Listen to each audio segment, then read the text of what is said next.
আল্লাহর মারেফত দিয়ে দেখলে আপনি বুঝতে পারতেন বিশ্ব আগাচ্ছে ঠিকই, বাট কিয়ামতের দিকে। কিসের দিকে? বিশ্ব আগাচ্ছে ঠিকই, বাট নিউক্লিয়ার কোনো যুদ্ধের দিকে। এখন বলবে ভবিষ্যৎবাণী করে দিল নিউক্লিয়ার যুদ্ধ হবেই। হবেই তো বলি না, বলেছি হওয়ার মুখোমুখি অবস্থা দাঁড়িয়ে আছে। যে কোনো মিলিটারি অ্যাফেয়ার্স যারা পড়াশোনা করে, ভালো মানের পলিটিশিয়ান যারা যারা ইন্টেলেক্ট রাখেন মাথার মধ্যে, শিক্ষিত সমাজ এবং মিলিটারি অ্যাফেয়ার্স যারা বোঝেন, তাদেরকে জিজ্ঞাসা করে দেখেন যে আবু তো আদনান ভাই একটা লেকচারে বলেছিল যে সারা ওয়ার্ল্ড নিউক্লিয়ার যুদ্ধের দ্বারপ্রান্তে দাঁড়িয়ে আছে, কথাটা কতটুকু সত্য? তারা অ্যান্সার দিবে ইনশাল্লাহ। দেখেন এই শিক্ষিত সমাজ অ্যান্সার দিবে ইনশাল্লাহ। তাকে জিজ্ঞাসা করতে যায় না যে বিষয়ে কোনো জ্ঞানী রাখে না। স্যার, যারা এই সেক্টরে পণ্ডিত তাদেরকে জিজ্ঞাসা করে, তারা বলবে যে হ্যাঁ এটা মুখোমুখি দাঁড়িয়ে আছে, যে কোনো সময় হতে পারে। সারা বিশ্বে দেখুন, সারা বিশ্বে মুসলিম কান্ট্রিগুলোর দিকে তাকিয়ে দেখুন, অলমোস্ট এভরি সিঙ্গেল মুসলিম কান্ট্রিতে আজকে মুসলমানরা নির্যাতনের শিকার। ঠিক আছে, সিরিয়ায় দেখেন, ইয়েমেনে দেখেন, ইরাক ইরানে দেখেন, আপনি যে উইঘুরদেরকে দেখেন, রোহিঙ্গাদেরকে দেখেন, আফগান তো আছেই। আফগান নিয়ে কথা বলা যাবে না ওদের সামনে, বিকজ তাদের মতে যারা পশ্চিমাদের এগেনস্টে যুদ্ধ করেছে ওরা খারেজি ছিল। যারা পশ্চিমাদের অপোজিট খারেজি ছিল, অতএব আপনি ওটা নিয়ে কথা বলতে যায় না, আপনার পিছেও খারেজি ট্যাগ লাগিয়ে দিও। কথা কি বুঝতে পারছেন? আচ্ছা, এ কারণে বিগার ইস্যুস যে সারা ওয়ার্ল্ডে মুসলিমদের দুরবস্থা, ইকোনমিক স্যাংশন, শেষ জামানার চলমান ফিতনাগুলো, কান্ট্রিতে ইকোনমিক যে দুরবস্থা দেখা দিচ্ছে, মুসলিমদের উপর টর্চার, নির্যাতন, উম্মার বিভক্তি, এই যে বড় বড় ইস্যুসগুলো আছে, এগুলোর সময় চুপ, দেখতে পারবেন না, খুঁজে পাবেন না। যখনই দেখবেন এমন কোনো শব্দ বা ইস্যুস জোর করে বের করা যায় যেটাকে নিয়ে কথা বললে ইসলামিক একটা ফ্লোকে থামিয়ে দেওয়া যেতে পারে, তখন দেখবেন গর্ত থেকে মাথা বের করে বলছে ইয়ে খারেজি। সমাজদার কে লিয়ে ইশারা কাফি। আর কিচ্ছু বলতে যাচ্ছি না, শুধু মনে রাখবেন একটা কথা, যে কোরআন এবং সুন্নাহর সাথে গাদ্দারি করে পৃথিবীতে কেউ টিকে থাকতে পারলেও আল্লাহর কাছে টিকতে পারে নাই। কোরআন এবং সুন্নাহর সাথে গাদ্দারি করে দুনিয়াতে অনেক কিছু অ্যাচিভ করা যেতে পারে, কিন্তু আল্লাহ পাকের পরকালে আর কবরে কশ্চিনকালেও পার পাওয়া যাবে। শুধু দিনের ফিকহি মাসআলাগুলোই বোঝেন আর ইকোনমিক বিষয়গুলো বোঝেন না, ওয়ার্ল্ড অ্যাফেয়ার্স বোঝেন না, ওয়ার্ল্ডের মুসলিমদের জিওপলিটিক্স বোঝেন না, ইসলামিক মুসলিম কান্ট্রিগুলোর উপর যখন নির্যাতন নেমে আসে কথা বলতে পারেন না, নবীর অবমাননায় কথা বলতে পারেন না, নিষ্পাপ বাচ্চা কাচ্চাকে হত্যা করা হয় তখন কথা বলতে পারেন না। সুবহানাল্লাহ, এরকম চোখের সামনে শিরকি কুফর উৎসব হয়ে যায়, একটা কথা বলতে পারেন না। কোথায় ছিল এই কথাগুলো যখন এইসব ইস্যুগুলো সামনে ছিল? সুবহানাল্লাহ। এখান থেকে এক শ্রেণীর মানুষের একটা ভিতরের চরিত্র আপনি খুঁজে পাবেন। মনে রাখবেন, ইসলামের বাহ্যিক শত্রুর চাইতে ভিতরের শত্রুর ক্ষতিকর দিক বেশি। ইসলামের বাহ্যিক শত্রুদেরকে আমরা স্পষ্ট চিনি, তাদের সাথে ফাইট করা সহজ, কিন্তু ভিতরের শত্রুদের সাথে ফাইট করা ডিফিকাল্ট। এই জন্য এই যুগে বাইরের চোখ দিয়ে যা দেখবেন সেটা সবসময় সত্য নয়, ভিতরের চোখ দিয়ে আপনাকে দেখা শিখতে হবে। আপনাকে খিদির আলাইহিস সালাম হতে হবে। কোন খিদির? মুসা আলাইহিস সালাম বলছেন নৌকা কেন ফুটা করলেন? যে নৌকা পার করে দিল, আমাদেরকে নদী পার করে দিল, ওই নৌকা ফুটা করলেন। এই বাচ্চাকে হত্যা করলেন কেন? নিষ্পাপ বাচ্চা। আলাম আকুল লাক, আমি কি তোমাকে বলি নাই ইন্নাকা লা তাসতাতিআ মা'ইয়া সাবরা, তুমি আমার সাথে ধৈর্য ধরতে পারবে না? আমি নৌকা ফুটা করেছি এই কারণে, যদি নৌকা ফুটা না করতাম তাহলে এই নৌকা পরবর্তীতে হাইজ্যাক হয়ে যেত, কারণ ওই সমুদ্রে জলদস্যু ছিল, ভালো নৌকা হলে হাইজ্যাক করে ফেলতো, তাই ফুটা করে ফেলেছি। বাচ্চাকে কেন হত্যা করেছি? নিজের ইচ্ছায় করি নাই, আল্লাহর হুকুমে করেছি, কারণ আল্লাহ পাক আমাকে জানিয়েছেন এই বাচ্চা যদি বড় হতো, বড় একটা কাফের হতো এবং সে তার পিতা মাতাকেও কুফরিতে নিয়ে আসতো। দেয়াল কেন নির্মাণ করেছি? বিকজ দেয়াল হচ্ছে এই বাড়ির 2 জন এতিম বালকের দেয়াল। এই দেয়ালের নিচে গুপ্তধন আছে, যদি নির্মাণ না করতাম মানুষ টাকা পয়সা নিয়ে চলে যেত। নির্মাণ করেছি, পরবর্তীতে যখন এটা বড় হবে এই গুপ্তধন তারা পাবে। এই 3টা ঘটনায় কোথায় আছে? সূরা কাহফের মধ্যে। কোন সূরা? সূরা কাহফ, ওই সূরা যে সূরা আপনাকে দাজ্জালের ফিতনা থেকে বাঁচাবে। তো সূরা কাহফের মধ্যে ঘটনা আছে। এখানে খিদির আলাইহিস সালাম যা করছেন, তিনি ইন্টারনালি বিষয়গুলোকে অবজার্ভ করছেন। আল্লাহ পাকের নূর, আল্লাহর দেয়া বসিরা এবং মারিফত দিয়ে তিনি দেখছেন। আর মুসা আলাইহিস সালাম বাহ্যিকভাবে দেখছেন নৌকা কেন ফুটা করলেন, বাচ্চা কেন হত্যা করলেন, দেয়াল কেন নির্মাণ করলেন। কথা কি বুঝতে পারছেন? তো এখানে বাহ্যিক দৃষ্টি এই যুগে চলার জন্য আপনার জন্য যথেষ্ট নয়। আপনাকে খিদর আলাইহিস সালামের মতো ইন্টারনালি আপনাকে পিউরিফাইড হতে হবে, ইন্টারনাল অবজারভেশনের দরজাটা খুলতে হবে। একটা বিষয় বোঝেন, আলোচনা একটু হাইতে হচ্ছে, আমি বুঝতে পারছি, মনোযোগ ধরে রাখতে হবে। এখানে বিষয়টা হচ্ছে, যে যুগে ফিতনা ছড়িয়ে পড়বে, এমনভাবে ফিতনা ছড়িয়ে পড়বে যে ফিতনাগুলো একদম দাজ্জালীয় সভ্যতার মতো। এখন কি সেরকম ছড়িয়ে পড়েছে না? নাকি এটা বোঝানোর জন্য আবার নতুন লেকচার দেওয়া লাগবে? তখন এই ফিতনাময় পরিবেশে আপনি খিদর আলাইহিস সালামের মতো দূরদর্শিতা সম্পন্ন হতে না পারলে পথ হারিয়ে ফেলবেন। শুধু তাই নয়, এ যুগের বাহ্যিক চোখ দিয়ে যা দেখা যাবে সব সময় তা সত্য হবে না। এই তিনটা ঘটনায় ভিজুয়াল ওয়ার্ল্ড বলি আমরা, যেটা বাহ্যিক পৃথিবী, এবং রিয়েলিটি বাস্তবতা, এর মধ্যে আসমান জমিন পার্থক্য ছিল। ওই নৌকা ফুটা করে কি খিদর আলাইহিস সালাম সত্যি ভুল করেছিলেন? আচ্ছা, ওই বাচ্চাকে হত্যা করে কি তিনি অন্যায় করেছিলেন? দেয়াল নির্মাণ করে কি তিনি বোকার মতো কাজ করেছেন? না। এই ভিজুয়াল ওয়ার্ল্ডে আপনি যা দেখছেন তার সবকিছু সত্য নয়। আপনি দেখছেন বিশ্ব পুরো এগিয়ে যাচ্ছে, তাই না? এটা বাহ্যিক চোখ আপনার, কিন্তু আল্লাহর মারেফত দিয়ে দেখলে আপনি বুঝতে পারতেন বিশ্ব আগাচ্ছে ঠিকই, বাট কিয়ামতের দিকে। কিসের দিকে? বিশ্ব আগাচ্ছে ঠিকই, বাট নিউক্লিয়ার কোনো যুদ্ধের দিকে। এখন বলবে ভবিষ্যৎবাণী করে দিল নিউক্লিয়ার যুদ্ধ হবেই তো বলি নাই, বলেছি হওয়ার মুখোমুখি অবস্থা দাঁড়িয়ে আছে। যে কোনো মিলিটারি অ্যাফেয়ার্স যারা পড়াশোনা করে, ভালো মানের পলিটিশিয়ান যারা ইন্টেলেক্ট রাখেন মাথার মধ্যে, শিক্ষিত সমাজ এবং মিলিটারি অ্যাফেয়ার্স যারা বোঝেন, তাদেরকে জিজ্ঞাসা করে দেখেন যে আবু তো আদনান ভাই একটা লেকচারে বলেছিল যে সারা ওয়ার্ল্ড নাকি নিউক্লিয়ার যুদ্ধের দ্বারপ্রান্তে দাঁড়িয়ে আছে, কথাটা কতটুকু সত্য? তারা অ্যান্সার দিবে ইনশাল্লাহ। দেখেন, এই শিক্ষিত সমাজ অ্যান্সার দিবে ইনশাল্লাহ। তাকে জিজ্ঞেস করতে যায় না যে বিষয়ে কোনো জ্ঞানী রাখে না। স্যার, যারা এই সেক্টরে পণ্ডিত তাদেরকে জিজ্ঞাসা করে, তারা বলবে যে হ্যাঁ, এটা মুখোমুখি দাঁড়িয়ে আছে, যে কোনো সময় হতে পারে। আমরা নিউক্লিয়ার যুদ্ধ হবে কিনা তা তো আর আমরা কোরআন সুন্নাহয় পাইনি। এতটুকু পেয়েছি, মালহামা হবে। কি হবে? মালহামা মানে মহাযুদ্ধ। এটা বিভিন্ন কান্ট্রির মধ্যে জড়িয়ে পড়তে পারে, আল্লাহু আ'লাম বিসসাওয়াব। এতটুকু জেনেছি, ইরাকের ইউফ্রেটিস নদীর সোনার পাহাড়কে কেন্দ্র করে বিশাল যুদ্ধ হবে, এটা জেনেছি, হাদিসে আছে। শুধু তাই নয়, নবী সাল্লাল্লাহু আলাইহি ওয়াসাল্লাম বলেছেন প্রতি 100 জনের মধ্যে 99 জন মানুষ ওই যুদ্ধে মারা যাবে। যারা যুদ্ধে অংশ নিবে তাদের কথা বলা হচ্ছে। মুসলিমদেরকে বলা হচ্ছে তোমরা ওই সম্পদে হাতও দিবে না। ওই সম্পদ নেয়া তো দূরের কথা, ওখানে হাতও দিতে যাও। আমার কথা কি বুঝতে পারছেন? তো দেখছেন বিশ্ব এগিয়ে যাচ্ছে, কিন্তু আমরা বলছি যে একটা নিউক্লিয়ার ওয়ারের দিকে এগিয়ে যাচ্ছে। দেখছেন ইকোনমিক্যালি আমরা খুব সমৃদ্ধ হচ্ছি, সারা বিশ্ব, তাই না? কিন্তু বিশ্বের অনেক দেশ ইকোনমিক্যালি এখন একটা দুরবস্থার সম্মুখীন হয়ে আছে। এটা রিয়েলিটি আর ভিজুয়াল ওয়ার্ল্ড এক জিনিস নয়। আপনি দেখছেন মেয়েরা খুব এগিয়ে যাচ্ছে, একদম ওই যে স্টেজে উঠে নাচানাচি করছে, অধিকার আন্দোলন এভরিথিং, তাই না? কিন্তু বাস্তবতা কি জানেন? বাস্তবতা হচ্ছে আমাদের মা বোনরা বেপর্দা হচ্ছে দিন দিন বেশি, এবং তারা এগিয়ে যাচ্ছে জাহান্নামের দিকে। আর নবীজি বলেছেন এই কথাই, শেষ জামানায় এক শ্রেণীর নারী বের হবে, নিসাউন, মহিলা, ক্যাসিয়াতুন, যারা কাপড় পরে থাকবে, আরিয়াতুন, তারপরেও নগ্ন হবে, কাপড় পরেও নগ্ন থাকবে, এবং তারা অন্যকে আকৃষ্ট করবে, সিডিউসড করবে, এবং অন্যের দিকেও আকৃষ্ট হবে, মানে নিজেও সিডিউস হবে। তো এই শ্রেণীর মেয়েরা কি এখন বের হয়নি? নবীজি বলেছেন এক শ্রেণীর মেয়ে বের হবে, পুরুষের পোশাক পরে থাকবে। কিসের পোশাক? পুরুষের পোশাক। এখানে শুধু বাহ্যিকভাবে পুরুষের পোশাক নয়, বাহ্যিকভাবে তো পুরুষের পোশাক পরেছেই অনেক আগেই। যান এই যে বনানী, আপনার shopping malls, Gulshan, Dhaka, big সিটিজ, mega পয়েন্টগুলো তো যান, আপনি নিজের চোখেই দেখতে পারবেন। আপনার এখানেও আছে। আচ্ছা, যাই হোক, হ্যাঁ, থাকতেই পারে, কারণ এগুলো তো এখন ছড়িয়ে পড়েছে কিভাবে? এই যে মোবাইল ফোনের মাধ্যমে। এমন কোনো জায়গা নাই এখন, বিশ্বের এমন কোনো জায়গা নাই যেখানে এই ফিতনাগুলো আসলে ছড়িয়ে পড়ে নাই। সো তারা ছড়িয়ে পড়েছে। এখন নবী সাল্লাল্লাহু আলাইহি ওয়াসাল্লাম এটাই বলছে যে মেয়েরা পোশাক পরিবর্তন হয়ে যাবে, ছেলেরা মেয়ের পোশাক পরবে, মেয়েরা ছেলের পোশাক পরবে। পরে নাই?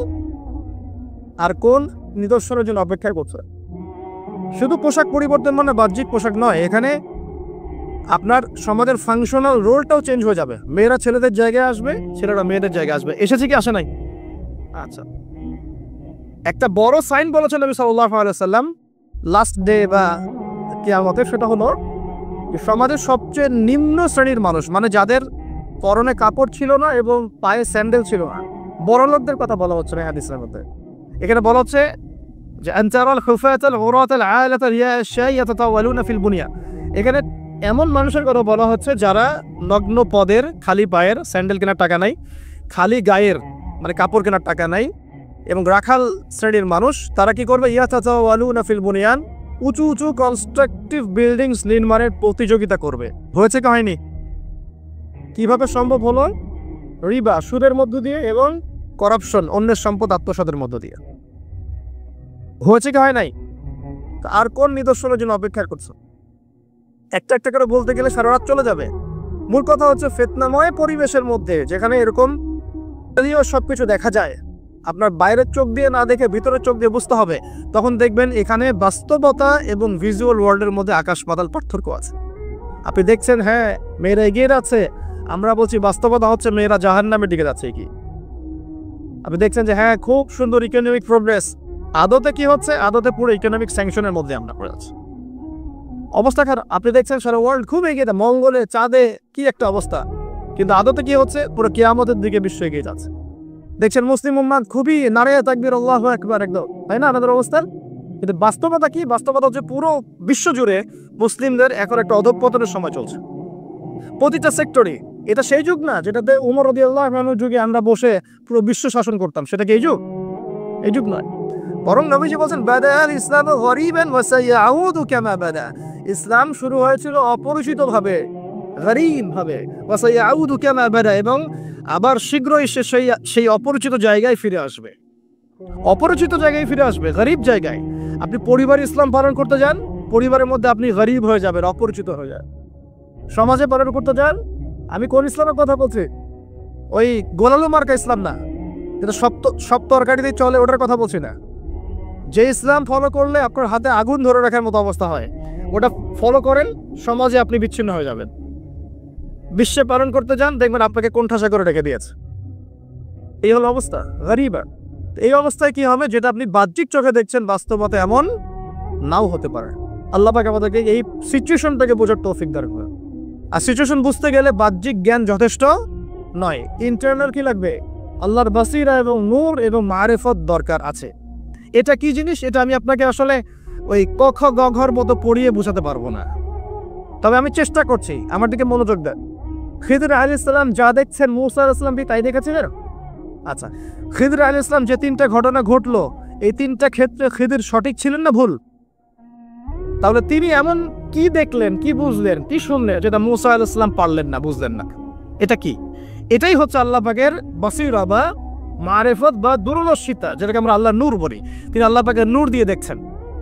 এখন আমরা বুঝলাম শেষ জামানের টিকে থাকতে হলে আমাদেরকে এরকম দৃষ্টিভঙ্গি নিতে হবে, এতটুকু বুঝতে পেরেছি। কিন্তু এই দৃষ্টিভঙ্গি অর্জিত হবে কিভাবে, এই বিষয়টা আমরা বুঝতে পারছি না।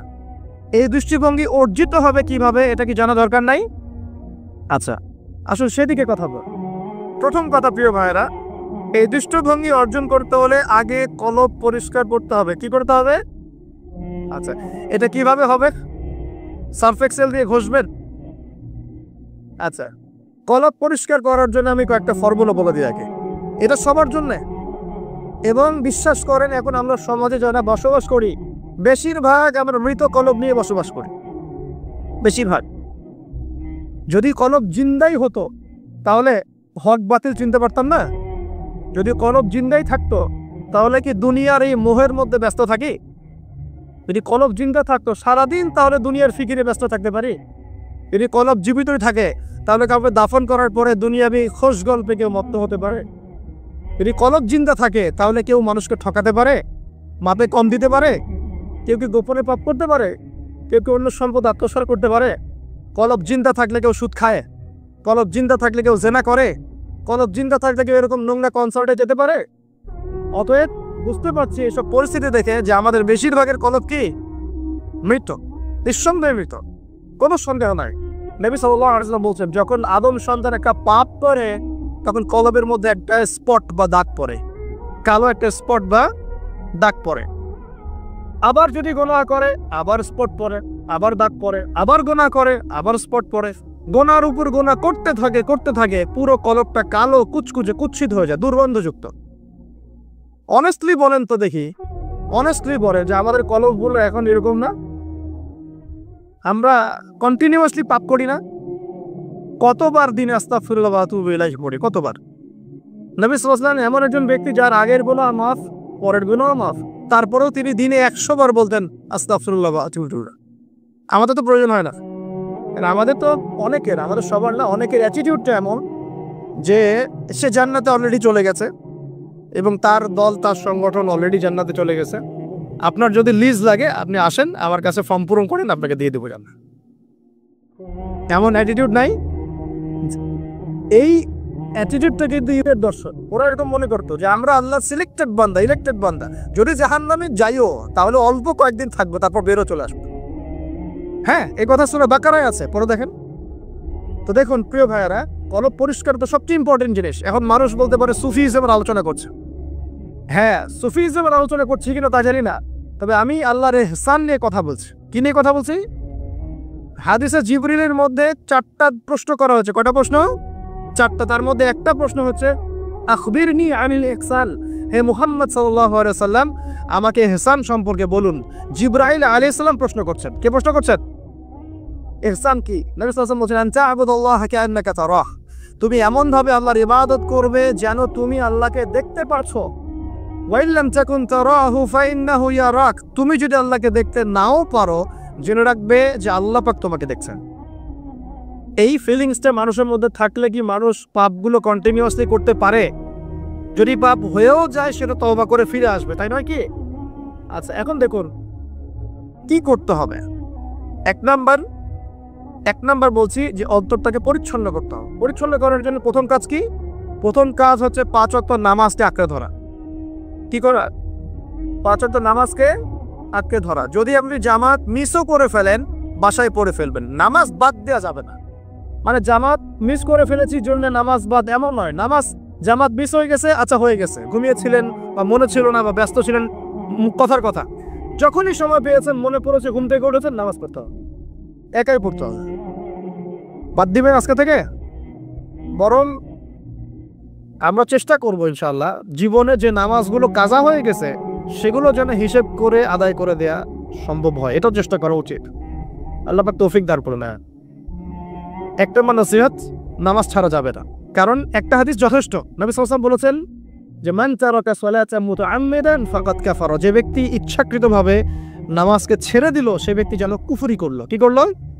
কুফরি করলো। মুআয বিন জাবাল রাদিয়াল্লাহু আনহু হাদিসে এসেছে নবী সাল্লাল্লাহু আলাইহি ওয়াসাল্লাম বলেছেন মান তারাকা সালাতান মুতাআম্মিদান ফাকাদ বারিআত মিন জিম্মাতিল্লাহ, যে ব্যক্তি ইচ্ছাকৃতভাবে তার উপর অর্পিত ফরজ নামাজ ত্যাগ করলো সে ব্যক্তি আল্লাহ পাকের জিম্মেদারি থেকে মুক্ত হয়ে গেল, তার উপর আল্লাহর কোনো জিম্মেদারি নাই। প্রথম নসিহত, যদি অন্তর পরিচ্ছন্ন করতে চাই, নামাজ। মনে থাকবে ইনশাআল্লাহ। আল্লাহ আমাকে তৌফিক দান করুন, আপনাদের সবাইকে তৌফিক দান করুন। 2 নাম্বার, বেশি বেশি কোরআন তেলাওয়াত। বেশি বেশি কি? কোরআন তেলাওয়াত। কোরআন তেলাওয়াতের কোনো বিকল্প নেই। প্রত্যেক দিন কিছু কিছু আয়াত এবং সূরাগুলো অবশ্যই তেলাওয়াত করার চেষ্টা করবেন। যেমন আমি বলে দেই, মনে রাখেন, কিছু শিখেন। 1 নাম্বার সূরা ফাতিহা, 2 নাম্বার সূরা ফালাক, নাস, ইখলাস 3 বার করে সকাল সন্ধ্যা। সূরা ফালাক, নাস, ইখলাস, কুল হুয়াল্লাহু আহাদ, কুল আউযু বিরাব্বিল ফালাক এবং কুল আউযু বিরাব্বিন নাস 3 বার। সূরাতুল কাফিরুন ঘুমানোর আগে 1 বার, সূরা হাশরের শেষ 3 আয়াত, সূরা বাকারার শেষের 3 আয়াত, ঠিক আছে?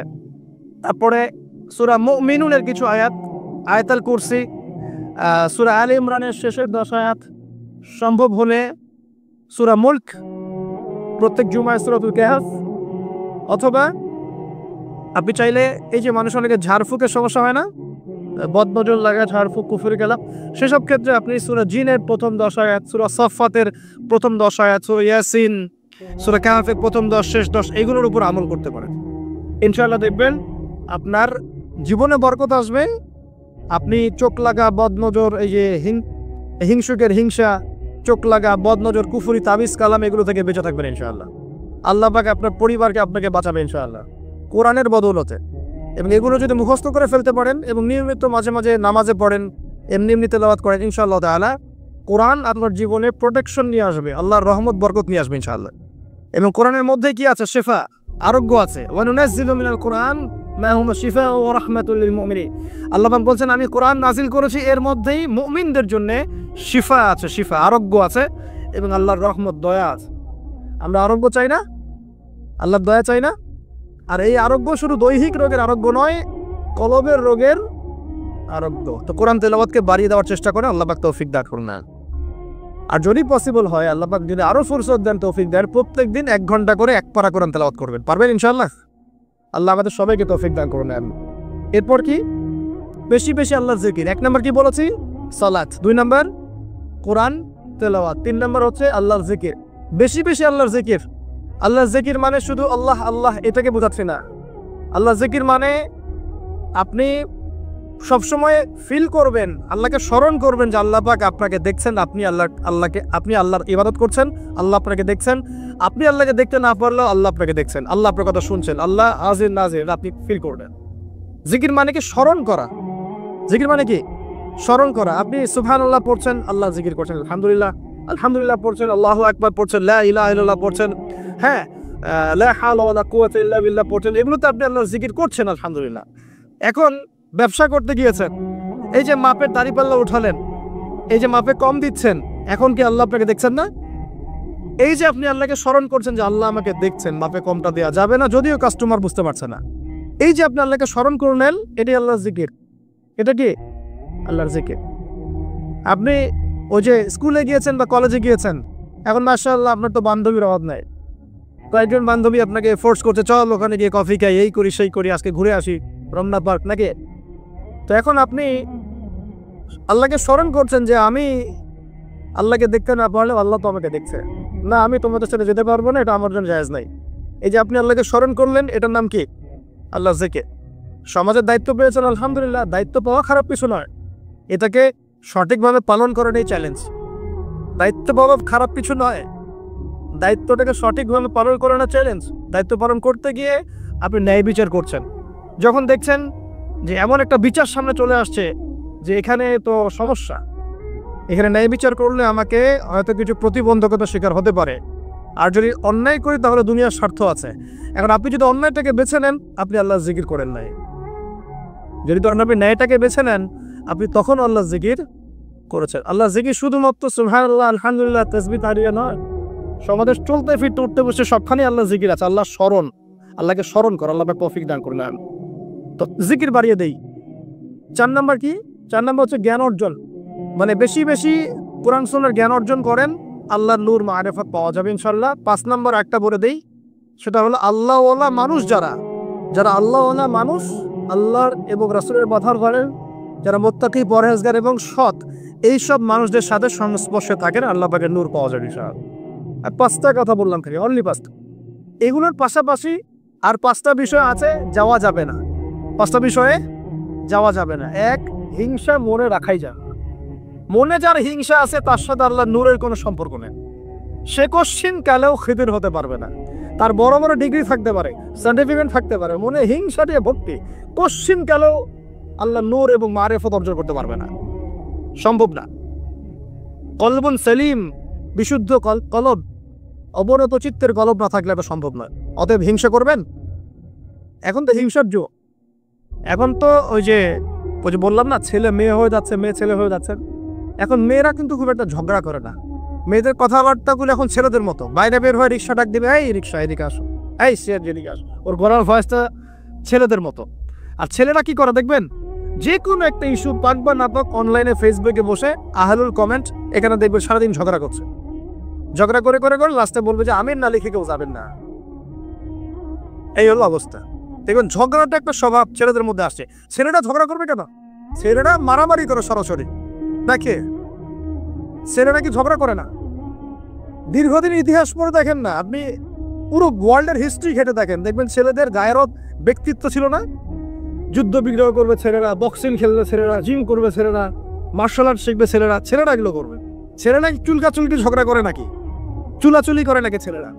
এখন দেখবেন ফেসবুকে ঢুকলেই ছেলেরা কিন্তু মেয়েলি ঝগড়া করে। দেখছেন, খেয়াল করছেন? এটা একটা সাইকোলজিক্যাল পরিবর্তন হয়েছে।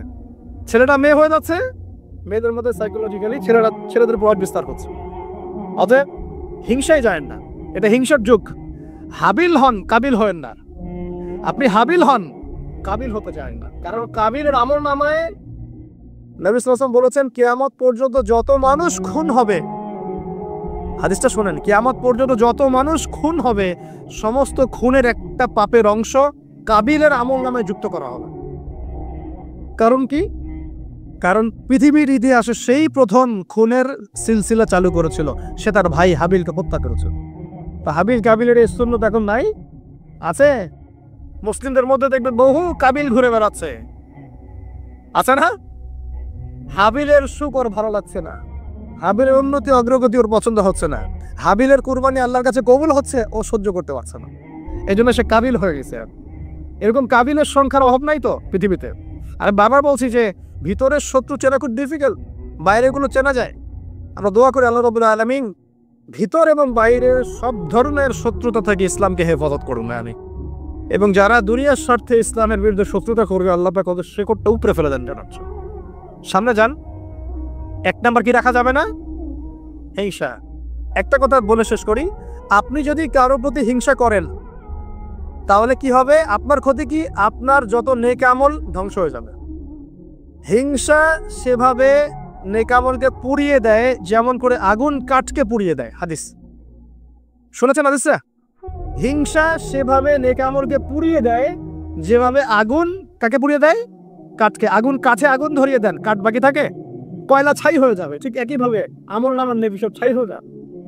আর যদি আপনাকে কেউ হিংসা করে, ঈর্ষা করে, মানে ঈর্ষা না, হিংসা করে এবং আপনার দিকে বদনজর দেয়, হ্যাঁ আপনার ক্ষতি চায়, আপনার সাথে কুফুরি করে ইত্যাদি, তাবিজ কবজ করে, তখন আপনারও ক্ষতি হতে পারে। চোখ লাগলে, বদনজর হলে, তাবিজ কবজ, আপনার ক্ষতি হতে পারে। আর এই ক্ষতি থেকে আপনি বাঁচবেন কিভাবে? এটা তো আপনার হাতে নাই, তাই না? কেউ যদি আপনাকে হিংসা করে, এটা তো আপনার হাতে নাই, আছে? নাই। একটা উপায় হচ্ছে মানুষের থেকে নিজেকে যত পারেন আড়াল করার চেষ্টা করেন।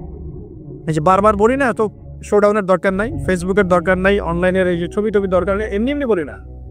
আমরা চাই যে মানুষ থেকে যতটা পারি আড়াল হতে, যতটা সম্ভব। কারণ এখন তো এর চেয়ে বেশি কিছু পাচ্ছি না, এতে ক্ষতি আছে, মানুষের চোখ লাগে। এখন আপনি বাঁচবেন কিভাবে? প্রতিদিন সূরা ফালাক, সূরা নাস, ইখলাস সকাল সন্ধ্যা 3 বেলা করে, সকাল সন্ধ্যা 3 বার করে সূরা ফালাক, সূরা নাস, সূরা ইখলাস। প্রত্যেক নামাজের পর আয়াতুল কুরসি, ঘুমানোর আগে আয়াতুল কুরসি, সূরা বাকারার শেষের আয়াত, সূরা মুলক। এই যে কোরআনিক চিকিৎসাগুলো আপনি যদি গ্রহণ করেন ইনশাআল্লাহ তাআলা আপনি চোখ লাগা থেকে বাঁচবেন। ইনশাআল্লাহ আপনি বদনজর থেকে বাঁচবেন, হিংসার কুপ্রভাব থেকে বাঁচবেন ইনশাআল্লাহ। এগুলো কিন্তু হেলা কথা বলছি না, এটা এত মারাত্মক। নবী সাল্লাল্লাহু আলাইহি ওয়াসাল্লাম বলেছেন যে চোখ লাগা বদনজরগুলো এত মারাত্মক যে একটা জীবন্ত উটকে রান্নার পাত্রে নিয়ে আসতে পারে। এত ডেঞ্জারাস, এত ডেঞ্জারাস। তো হিংসা করবেনও না, হিংসার শিকারও যেন না হন। এই জন্য সূরা ফালাককে বেশি বেশি তিলাওয়াত করবেন। কুল আউযু বিরাব্বিল ফালাক মিন শাররি মা খালাক ওয়া মিন শাররি গাসিকিন ইযা ওয়াকাব ওয়া মিন শাররিন নাফাযাতি ফিল উকাদ ওয়া মিন শাররি হাসিদিন ইযা হাসাদ। আমি হিংসুকের হিংসা থেকে আল্লাহ তোমার আশ্রয় চাচ্ছি যখন সে হিংসা করে। পারবেন ইনশাআল্লাহ?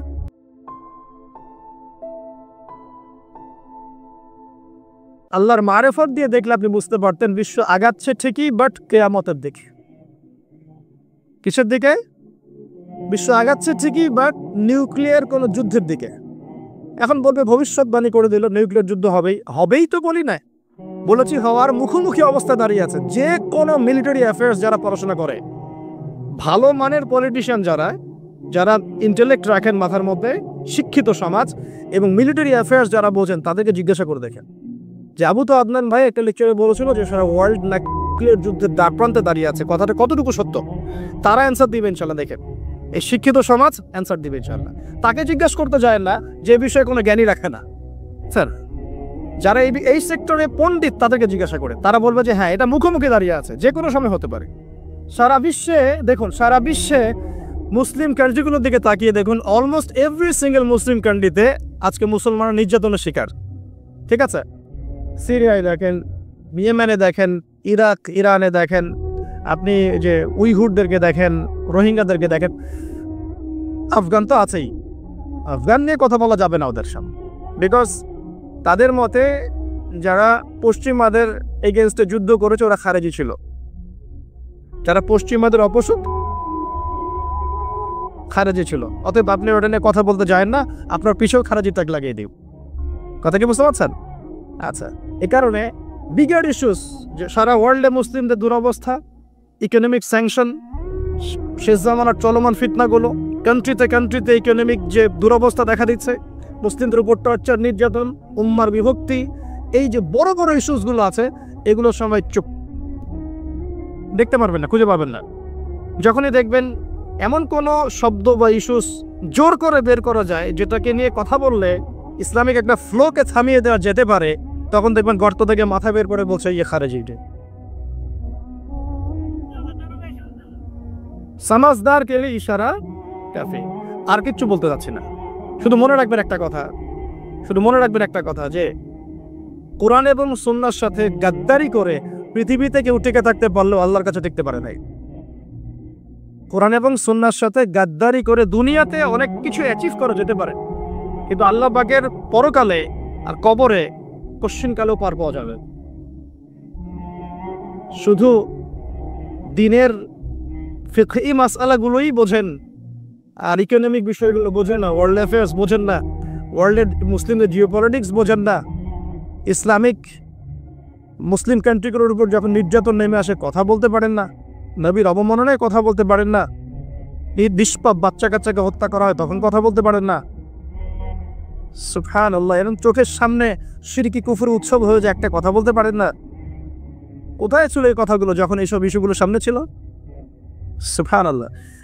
এখান থেকে এক শ্রেণীর মানুষের একটা ভিতরের চরিত্র আপনি খুঁজে পাবেন। মনে রাখবেন, ইসলামের বাহ্যিক শত্রুর চাইতে ভিতরের শত্রুর ক্ষতিকর দিক বেশি। ইসলামের বাহ্যিক শত্রুদেরকে আমরা স্পষ্ট চিনি, তাদের সাথে ফাইট করা সহজ, কিন্তু ভিতরের শত্রুদের সাথে ফাইট করা ডিফিকাল্ট। এই জন্য এই যুগে বাইরের চোখ দিয়ে যা দেখবেন সেটা সবসময় সত্য নয়, ভিতরের চোখ দিয়ে আপনাকে দেখা শিখতে হবে। আপনাকে খিদির আলাইহিস সালাম হতে হবে। কোন খিদির? মুসা আলাইহিস সালাম বলছেন নৌকা কেন ফুটা করলেন?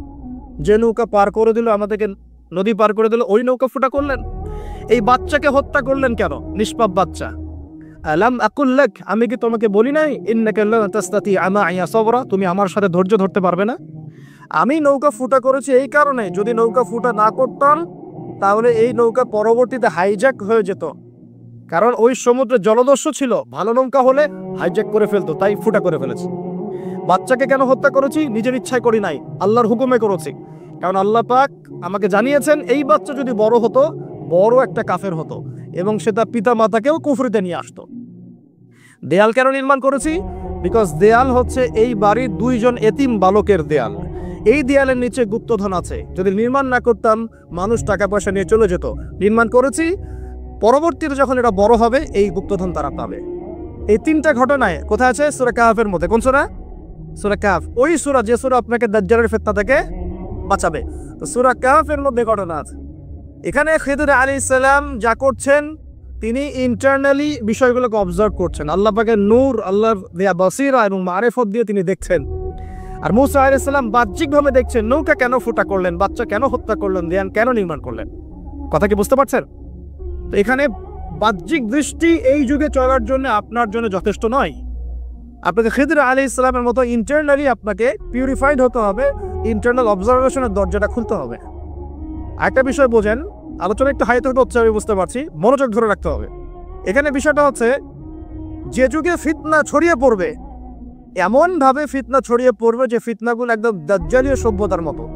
এখন কি সেরকম ছড়িয়ে পড়েছে না? নাকি এটা বোঝানোর জন্য আবার নতুন লেকচার দেওয়া লাগবে? তখন এই ফিতনাময় পরিবেশে আপনি খিদির আলাইহিস সালামের মতো দূরদর্শিতা সম্পন্ন হতে না পারলে পথ হারিয়ে ফেলবেন।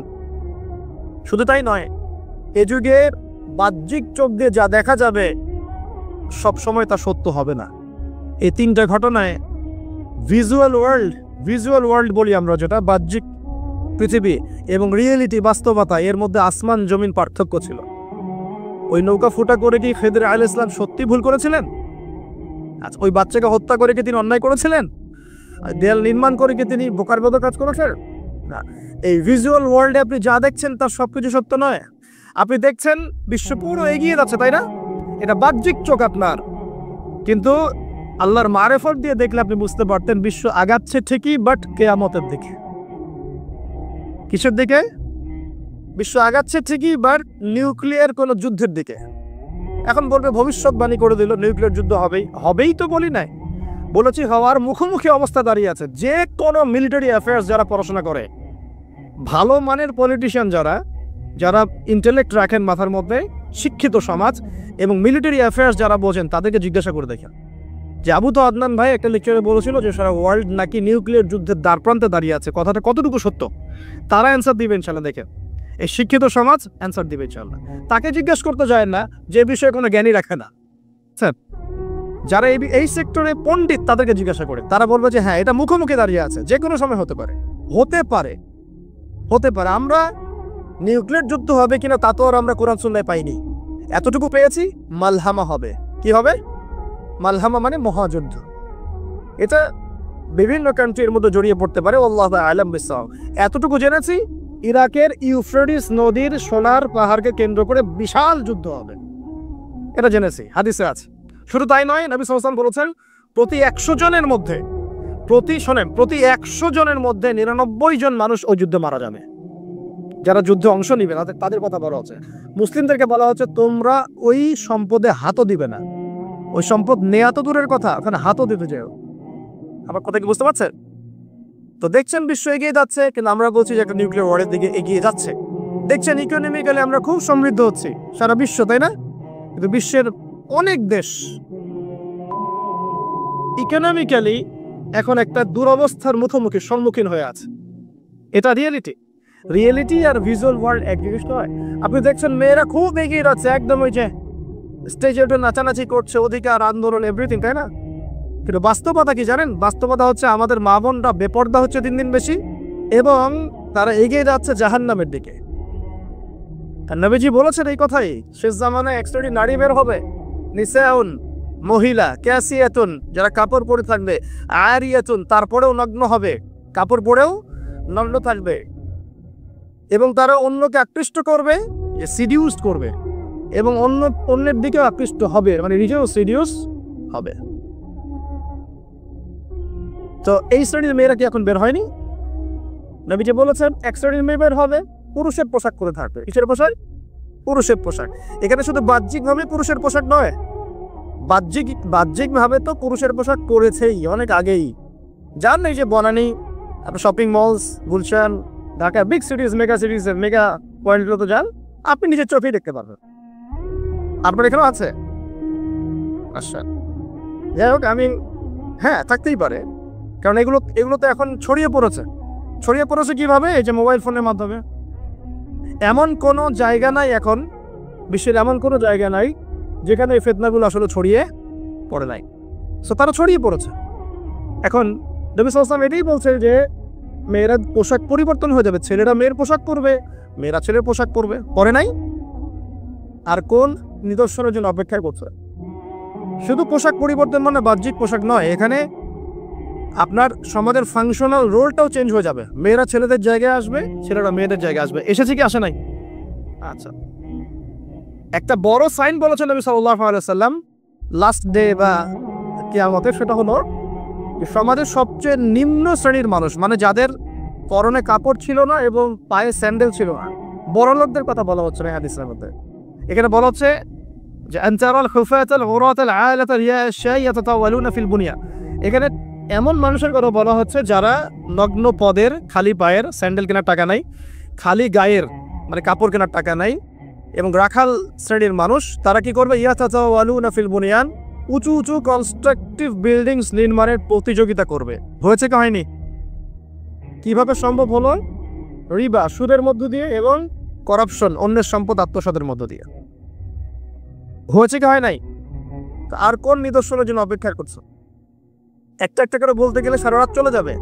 মূল কথা হচ্ছে ফিতনাময় পরিবেশের মধ্যে, যেখানে এরকম সবকিছু দেখা যায়, আপনার বাইরের চোখ দিয়ে না দেখে ভিতরের চোখ দিয়ে বুঝতে হবে, তখন দেখবেন এখানে বাস্তবতা এবং ভিজুয়াল ওয়ার্ল্ডের মধ্যে আকাশ পাতাল পার্থক্য আছে। আপনি দেখছেন হ্যাঁ মেয়েরা এগিয়ে যাচ্ছে, আমরা বলছি বাস্তবতা হচ্ছে মেয়েরা জাহান্নামের দিকে যাচ্ছে। কি আপনি দেখছেন যে হ্যাঁ খুব সুন্দর ইকোনমিক প্রোগ্রেস, আদতে কি হচ্ছে? আদতে পুরো ইকোনমিক স্যাংশনের মধ্যে আমরা পড়ে আছি। অবস্থা খারাপ। আপনি দেখছেন সারা ওয়ার্ল্ড খুব এগিয়ে, মঙ্গলে চাঁদে কি একটা অবস্থা, কিন্তু আদতে কি হচ্ছে, পুরো কিয়ামতের দিকে বিশ্ব এগিয়ে যাচ্ছে। দেখছেন মুসলিম উম্মাহ খুবই নারিয়া তাকবীর আল্লাহু আকবার একদম, তাই না আমাদের অবস্থা?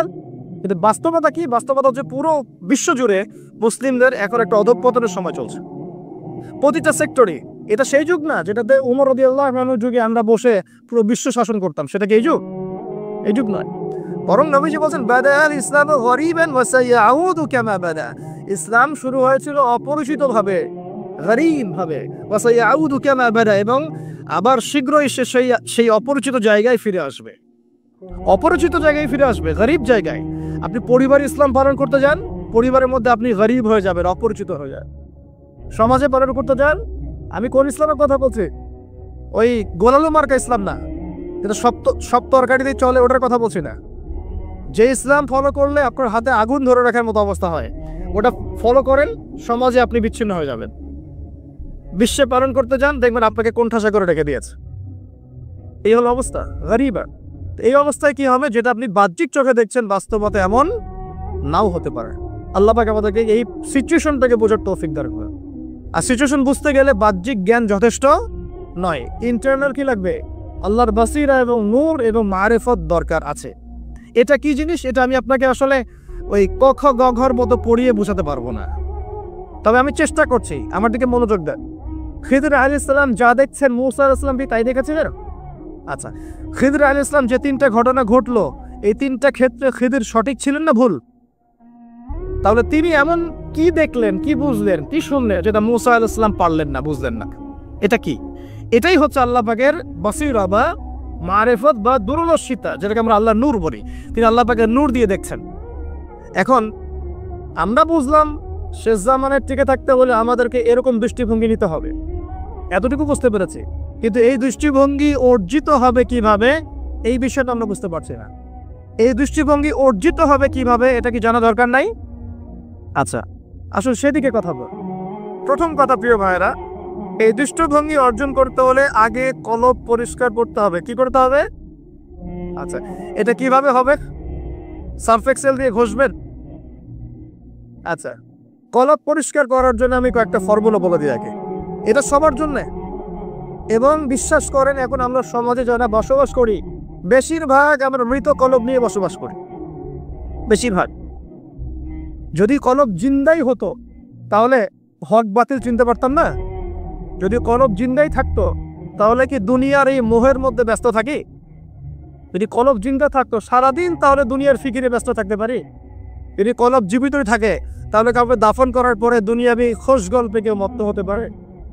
যদি কলব জিন্দা থাকে তাহলে কেউ মানুষকে ঠকাতে পারে, মাপে কম দিতে পারে, কেউ কি গোপনে পাপ করতে পারে, কেউ কি অন্য সম্পদ আত্মসাৎ করতে পারে।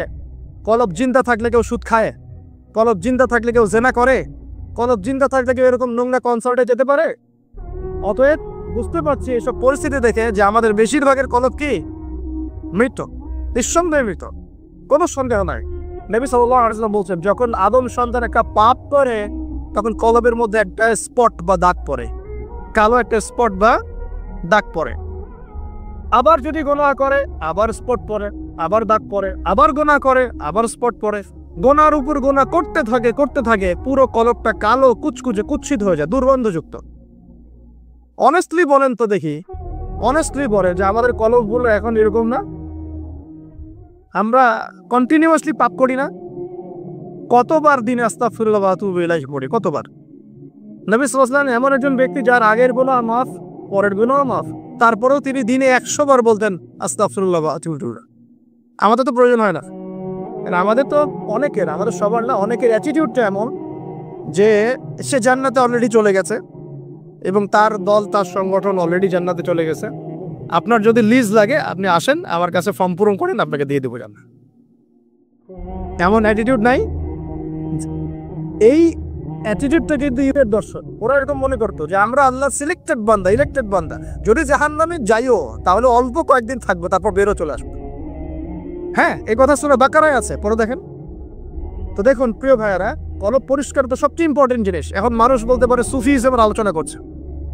হ্যাঁ, সুফিজমের আলোচনা করছি কিনা তা জানি না, তবে আমি আল্লাহর ইহসান নিয়ে কথা বলছি। কি নিয়ে কথা বলছি? হাদিসে জিবরিলের মধ্যে 4টা প্রশ্ন করা হয়েছে। কয়টা প্রশ্ন? 4টা। তার মধ্যে একটা প্রশ্ন হচ্ছে আখবিরনি আনিল ইহসান, হে মুহাম্মদ সাল্লাল্লাহু আলাইহি সাল্লাম আমাকে ইহসান সম্পর্কে বলুন। জিবরাইল আলাইহিস সালাম প্রশ্ন করছেন। কে প্রশ্ন করছেন? ইহসান কি? নবী সাল্লাল্লাহু আলাইহি ওয়াসাল্লাম বলেছেন আনতা আবুদুল্লাহ কাআন্নাকা তারাহ, তুমি এমন ভাবে আল্লাহর ইবাদত করবে যেন তুমি আল্লাহকে দেখতে পারছো। ওয়া ইল্লাম তাকুন তারাহু ফাইন্নাহু ইয়ারাক, তুমি যদি আল্লাহকে দেখতে নাও পারো জেনে রাখবে যে আল্লাহ পাক তোমাকে দেখছেন।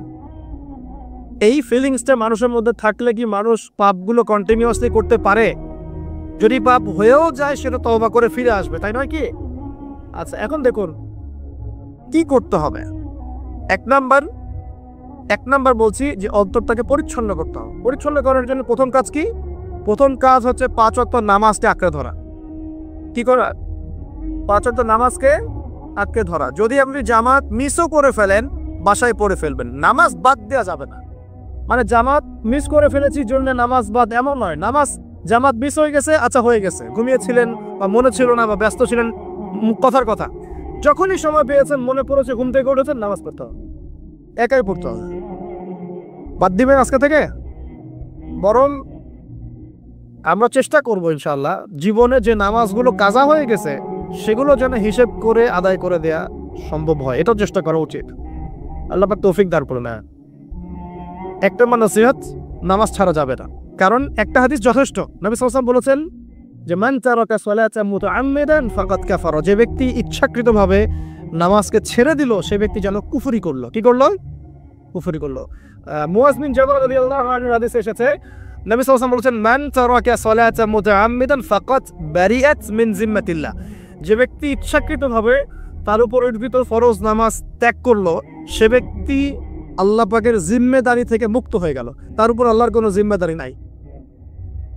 প্রথম নসিহত, যদি অন্তর পরিচ্ছন্ন করতে চাই নামাজ। মনে থাকবে ইনশাআল্লাহ। আল্লাহ আমাকে তৌফিক দান করুন, আপনাদের সবাইকে তৌফিক দান করুন। 2 নাম্বার, বেশি বেশি কোরআন তেলাওয়াত। বেশি বেশি কি? কোরআন তেলাওয়াত। কোরআন তেলাওয়াতের কোনো বিকল্প নেই। প্রত্যেক দিন কিছু কিছু আয়াত এবং সূরাগুলো অবশ্যই তেলাওয়াত করার চেষ্টা করবেন। যেমন আমি বলে দেই, মনে রাখেন, কিছু শিখেন। 1 নাম্বার সূরা ফাতিহা, 2 নাম্বার সূরা ফালাক নাস ইখলাস 3বার করে সকাল সন্ধ্যা। সূরা ফালাক নাস ইখলাস, কুল হুয়াল্লাহু আহাদ, কুল আউযু বিরাব্বিল ফালাক এবং কুল আউযু বিরাব্বিন নাস 3বার। সূরাতুল কাফিরুন ঘুমানোর আগে 1বার, সূরা হাশরের শেষ 3 আয়াত, সূরা বাকারার শেষের 3 আয়াত, ঠিক আছে? তারপরে সূরা মুমিনুনের কিছু আয়াত, আয়াতুল কুরসি, সূরা আলে ইমরানের শেষের 10 আয়াত, সম্ভব হলে সূরা মুলক, প্রত্যেক জুমায় সূরাতুল কাহফ, অথবা আপনি চাইলে এই যে মানুষ অনেকে ঝাড়ফুঁকের সমস্যা হয় না, বদনজর লাগা, ঝাড়ফুঁক, কুফরি গেলাম, সেসব ক্ষেত্রে আপনি সূরা জিনের প্রথম 10 আয়াত, সূরা সাফফাতের প্রথম 10 আয়াত, সূরা ইয়াসিন, সূরা কাহফের প্রথম 10 শেষ 10 এগুলোর উপর আমল করতে পারেন। ইনশাআল্লাহ দেখবেন আপনার জীবনে বরকত আসবে। আপনি চোখ লাগা, বদনজর, এই যে হিংসুকের হিংসা, চোখ লাগা, বদনজর, কুফরি, তাবিজ কালাম এগুলো থেকে বেঁচে থাকবেন ইনশাআল্লাহ। আল্লাহ পাক আপনার পরিবারকে আপনাকে বাঁচাবে ইনশাআল্লাহ কোরআনের বদৌলতে। এবং এগুলো যদি মুখস্থ করে ফেলতে পারেন এবং নিয়মিত মাঝে মাঝে নামাজে পড়েন, এমনি তেলাওয়াত করেন, ইনশাআল্লাহ তাআলা কোরআন আপনার জীবনে প্রোটেকশন নিয়ে আসবে, আল্লাহর রহমত বরকত নিয়ে আসবে ইনশাআল্লাহ। এবং কোরআনের মধ্যে কি আছে? শিফা, আরোগ্য আছে। ওয়া নুনাজ্জিলু মিনাল কোরআন মা হুয়া শিফাউ ওয়া রাহমাতুল লিল মুমিনিন। আল্লাহ পাক বলছেন আমি কোরআন নাযিল করেছি, এর মধ্যেই মুমিনদের জন্য শিফা আছে, শিফা, আরোগ্য আছে এবং আল্লাহর রহমত, দয়া আছে। আমরা আরোগ্য চাই না? আল্লাহর দয়া চাই না? আর এই আরোগ্য শুধু দৈহিক রোগের আরোগ্য নয়, কলবের রোগের আরোগ্য। তো কোরআন তেলাওয়াতকে বাড়িয়ে দেওয়ার চেষ্টা করেন, আল্লাহ পাক তৌফিক দান করুন। আর যদি পসিবল হয়, আল্লাহ পাক যদি আরো ফুরসত দেন, তৌফিক দেন, প্রত্যেক দিন 1 ঘন্টা করে 1 পারা কোরআন তেলাওয়াত করবেন। পারবেন ইনশাআল্লাহ? আল্লাহ আমাদের সবাইকে তৌফিক দান করুন। এরপর কি? বেশি বেশি আল্লাহর জিকির। 1 নাম্বার কি বলেছি? সালাত। 2 নাম্বার কোরআন তেলাওয়াত। 3 নাম্বার হচ্ছে আল্লাহর জিকির। বেশি বেশি আল্লাহর জিকির। আল্লাহর জিকির মানে শুধু আল্লাহ আল্লাহ এটাকে বোঝাচ্ছে না। আল্লাহর জিকির মানে আপনি সবসময় ফিল করবেন, আল্লাহকে স্মরণ করবেন যে আল্লাহ পাক আপনাকে দেখছেন, আপনি আল্লাহর ইবাদত করছেন, আল্লাহ আপনাকে দেখছেন। আপনি আল্লাহকে দেখতে না পারলেও আল্লাহ আপনাকে দেখছেন, আল্লাহ আপনার কথা শুনছেন, আল্লাহ হাজির নাজির, আপনি ফিল করবেন। জিকির মানে কি? স্মরণ করা। জিকির মানে কি? স্মরণ করা। আপনি সুবহানাল্লাহ পড়ছেন, আল্লাহ জিকির করছেন, আলহামদুলিল্লাহ আলহামদুলিল্লাহ পড়ছেন, আল্লাহু আকবার পড়ছেন, লা ইলাহা ইল্লাল্লাহ পড়ছেন, হ্যাঁ, লা হাওলা ওয়ালা কুওয়াতা ইল্লা বিল্লাহ পড়ছেন, এগুলো তো আপনি আল্লাহর জিকির করছেন আলহামদুলিল্লাহ। এখন ব্যবসা করতে গিয়েছেন, এই যে মাপের দাঁড়িপাল্লা উঠালেন, এই যে মাপে কম দিচ্ছেন, এখন কি আল্লাহ আপনাকে দেখছেন না? এই যে আপনি আল্লাহকে স্মরণ করছেন যে আল্লাহ আমাকে দেখছেন, মাপে কমটা দেওয়া যাবে না, যদিও কাস্টমার বুঝতে পারছে না। এই যে আপনি আল্লাহকে স্মরণ করলেন, এটাই আল্লাহর জিকির। এটা কি আল্লাহর জিকির। আপনি ওই যে স্কুলে গিয়েছেন বা কলেজে গিয়েছেন, এখন মাশাআল্লাহ আপনার তো বান্ধবীর অভাব নাই, কয়েকজন বান্ধবী আপনাকে ফোর্স করছে, চল ওখানে গিয়ে কফি খাই, এই করি সেই করি, আজকে ঘুরে আসি রমনা পার্ক নাকি। তো এখন আপনি আল্লাহকে স্মরণ করছেন যে আমি আল্লাহকে দেখতে না পারলে আল্লাহ তো আমাকে দেখছে না, আমি তোমাদের সাথে যেতে পারবো না, এটা আমার জন্য জায়েজ নাই। এই যে আপনি আল্লাহকে স্মরণ করলেন, এটার নাম কি? আল্লাহ জিকির। সমাজের দায়িত্ব পেয়েছেন, আলহামদুলিল্লাহ, দায়িত্ব পাওয়া খারাপ কিছু নয়, এটাকে সঠিকভাবে পালন করাটাই চ্যালেঞ্জ।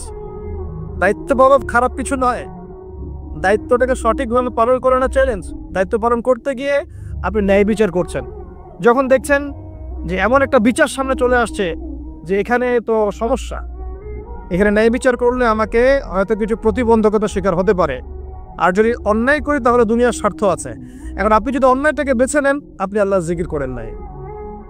যদি তখন আপনি ন্যায়টাকে বেছে নেন, আপনি তখন আল্লাহ জিকির করেছেন। আল্লাহ জিকির শুধুমাত্র সুবহানাল্লাহ আলহামদুলিল্লাহ তাসবিহ তাহলিয়া নয়, সমাজের চলতে ফিরতে উঠতে বসে সবখানে আল্লাহ জিকির আছে। আল্লাহ স্মরণ, আল্লাহকে স্মরণ কর, আল্লাহ তৌফিক দান করলেন।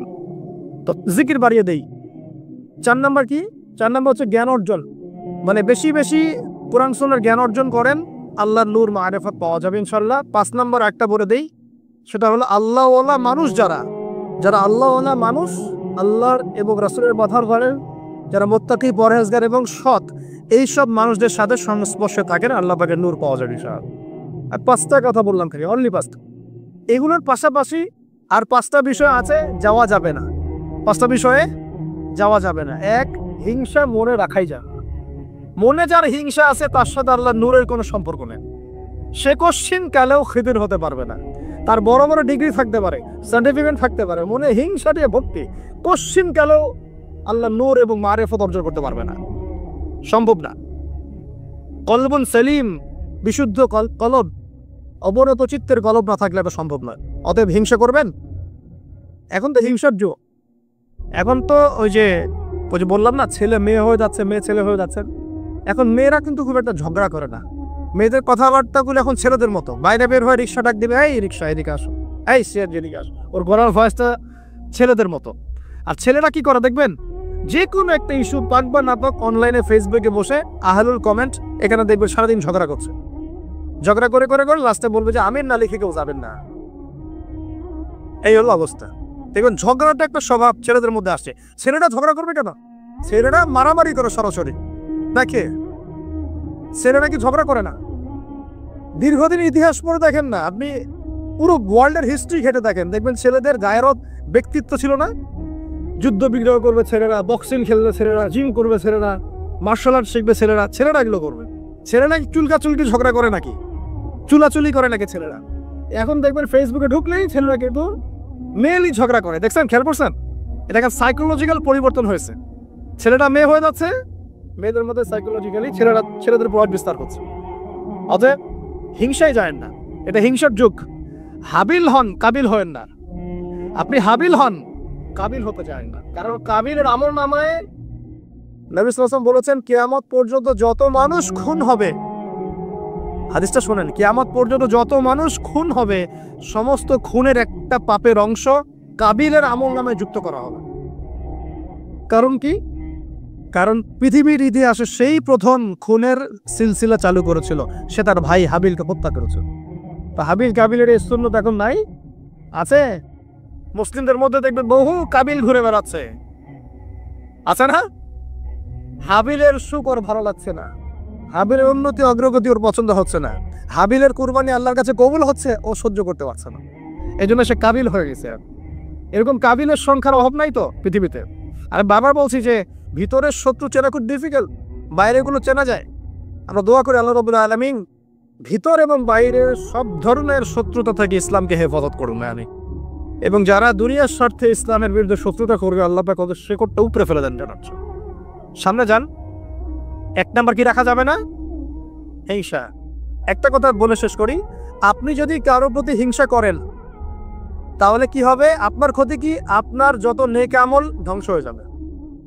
হিংসা সেভাবে নেক আমলকে পুড়িয়ে দেয় যেমন করে আগুন কাঠকে পুড়িয়ে দেয়। হাদিস শুনেছেন হাদিসে? হিংসা সেভাবে নেক আমলকে পুড়িয়ে দেয় যেভাবে আগুন কাকে পুড়িয়ে দেয়? কাঠকে। আগুন কাঠে আগুন ধরিয়ে দেন, কাঠ বাকি থাকে, কয়লা ছাই হয়ে যাবে। ঠিক একইভাবে আমল নামার নেবি সব ছাই হয়ে যাবে। আর যদি আপনাকে কেউ হিংসা করে, ঈর্ষা করে, মানে ঈর্ষা না, হিংসা করে এবং আপনার দিকে বদনজর দেয়, হ্যাঁ আপনার ক্ষতি চায়, আপনার সাথে কুফুরি করে ইত্যাদি, তাবিজ কবজ করে, তখন আপনারও ক্ষতি হতে পারে। চোখ লাগলে, বদনজর হলে, তাবিজ কবজ, আপনার ক্ষতি হতে পারে। আর এই ক্ষতি থেকে আপনি বাঁচবেন কিভাবে? এটা তো আপনার হাতে নাই, তাই না? কেউ যদি আপনাকে হিংসা করে, এটা তো আপনার হাতে নাই, আছে? নাই। একটা উপায় হচ্ছে মানুষের থেকে নিজেকে যত পারেন আড়াল করার চেষ্টা করেন। এই যে বারবার বলি না, এত শোডাউনের দরকার নাই, ফেসবুকের দরকার নাই, অনলাইনের এই যে ছবি টবি দরকার নেই, এমনি এমনি বলি না। আমরা চাই যে মানুষ থেকে যতটা পারি আড়াল হতে, যতটা সম্ভব। কারণ এখন তো এর চেয়ে বেশি কিছু পাচ্ছি না, এতে ক্ষতি আছে, মানুষের চোখ লাগে। এখন আপনি বাঁচবেন কিভাবে? প্রতিদিন সূরা ফালাক, সূরা নাস, ইখলাস সকাল সন্ধ্যা 3 বেলা করে, সকাল সন্ধ্যা 3 বার করে সূরা ফালাক, সূরা নাস, সূরা ইখলাস। প্রত্যেক নামাজের পর আয়াতুল কুরসি, ঘুমানোর আগে আয়াতুল কুরসি, সূরা বাকারার শেষের আয়াত, সূরা মুলক। এই যে কোরআনিক চিকিৎসাগুলো আপনি যদি গ্রহণ করেন, ইনশাআল্লাহ তাআলা আপনি চোখ লাগা থেকে বাঁচবেন। ইনশাআল্লাহ আপনি বদনজর থেকে বাঁচবেন, হিংসার কুপ্রভাব থেকে বাঁচবেন ইনশাআল্লাহ। এগুলো কিন্তু হেলা কথা বলছি না, এটা এত মারাত্মক। নবী সাল্লাল্লাহু আলাইহি ওয়াসাল্লাম বলেছেন যে চোখ লাগা বদনজরগুলো এত মারাত্মক যে একটা জীবন্ত উটকে রান্নার পাত্রে নিয়ে আসতে পারে। এত ডেঞ্জারাস, এত ডেঞ্জারাস।